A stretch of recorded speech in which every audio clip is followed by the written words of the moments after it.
buddy. All right, let's get into the neighborhood expert thing. Talk to me about. All right. Talk to me about that. Yeah, what I said in the article is that in the video was basically that if you're not an expert, known as the expert in a specific area, you're not an expert. And this goes back to geographical farming. How many people view you as the expert on their neighborhood? Because the more people that do that, the more that you're going to have success.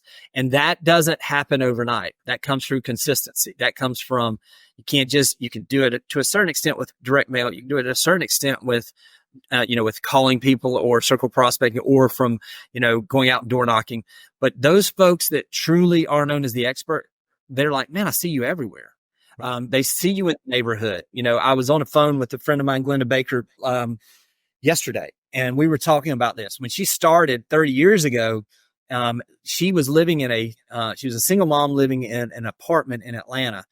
And what she did is she became the expert on a luxury neighborhood while she was still living in an apartment as a single mom.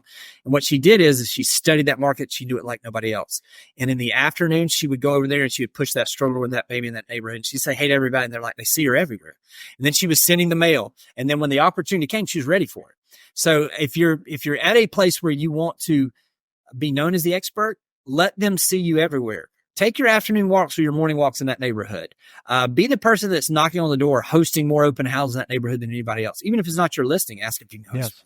Yes. The person that is sending more direct mail, that is talking to those folks more, that is sponsoring the HOA gathering or providing lunch for it or whatever. Just get active, because the more that you are present, the more that they're going to see you as that expert and that person that's always there. And that's where the foundation, just like we talked about, that's the foundation of every great business I know of, is that they have specific areas that they geographically farm that they are known as that expert.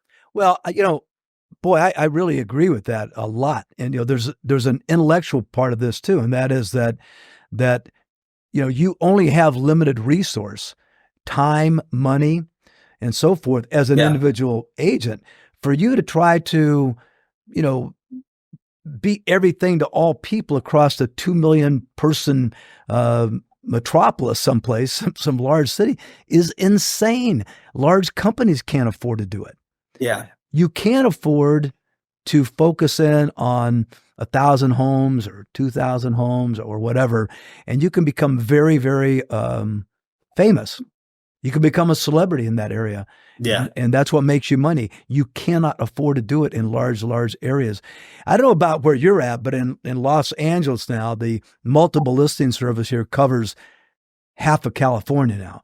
And as a result of it, I've noticed that agents really travel a long way to do business. I mean, they'll travel 70 miles to go down from say San Fernando Valley down to Newport Beach to do a real estate transaction.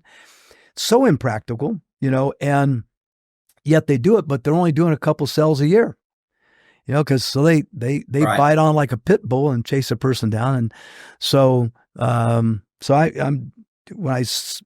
I saw you say that in your video, I go, yeah, I'm 100% with you on that one. You've got to keep in mind what resources do I have to play with, right? You're brand new in the business. You probably don't have a lot of money to throw at stuff,